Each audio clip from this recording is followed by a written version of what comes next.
had several tutorials on this before if you want to go back and watch those. This one we're going to be adding our left hand, and we're going to do the same thing we did last time. So we have our E minor, E, G, B in Scarborough Fair, and we have E and B. So this time we're just going to go E, and we're going to go up, do that outer shell again that we have in the chord, and then we're going to play the middle note, G, and then go back to the top note, and just rock it back and forth on that top note. So like 1 and 2 and 3 and E, B, G, B, G, B. If that makes sense. So, and we'll just play it with our right hand E minor chord.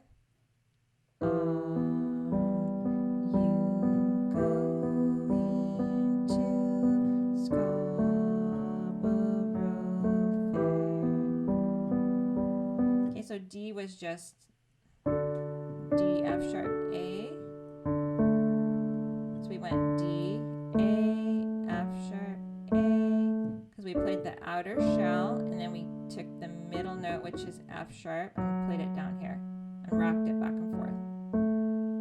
So fairly simple.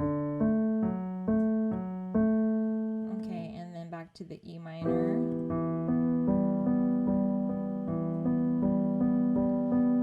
To G on measure 6.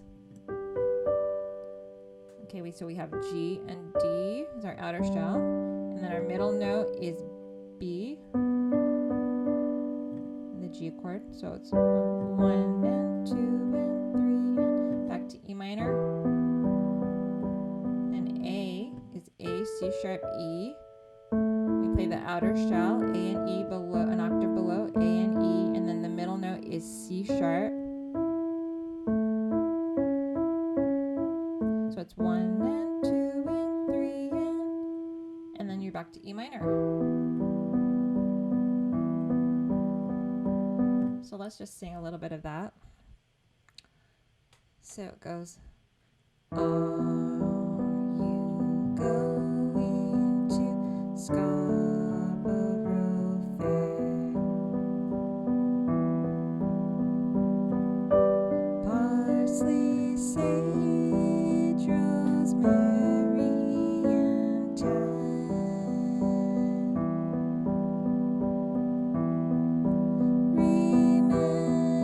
Remember me to one who lives there.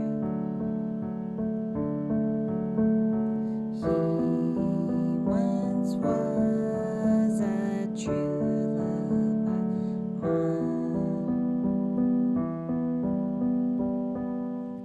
Okay. Now I wanted to teach you also that part that I played on the very first video, and this is you're just gonna have to learn it because it's a little bit more complicated, but you just go, it was just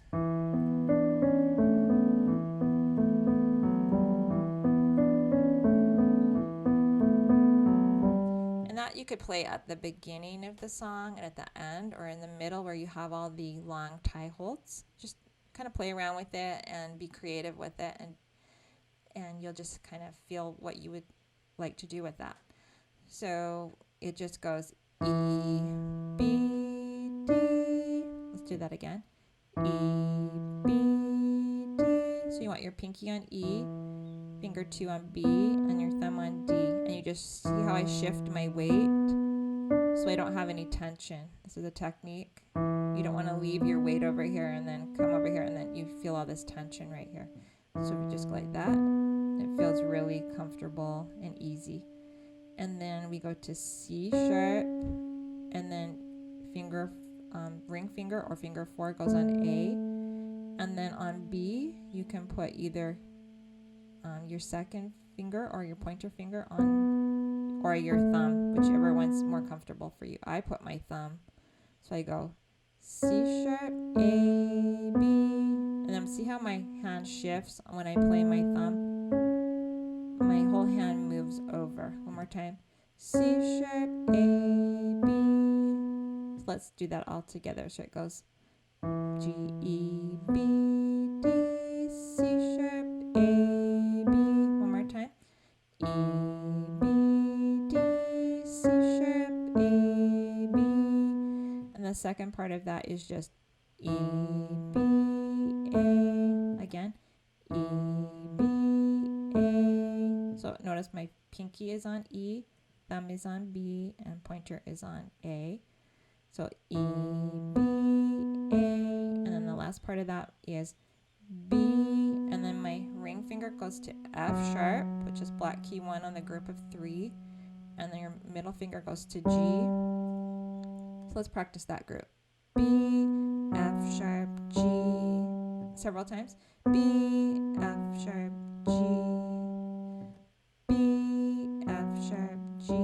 So that whole group right there is E, B, A, B, F sharp, G, and then it just repeats. And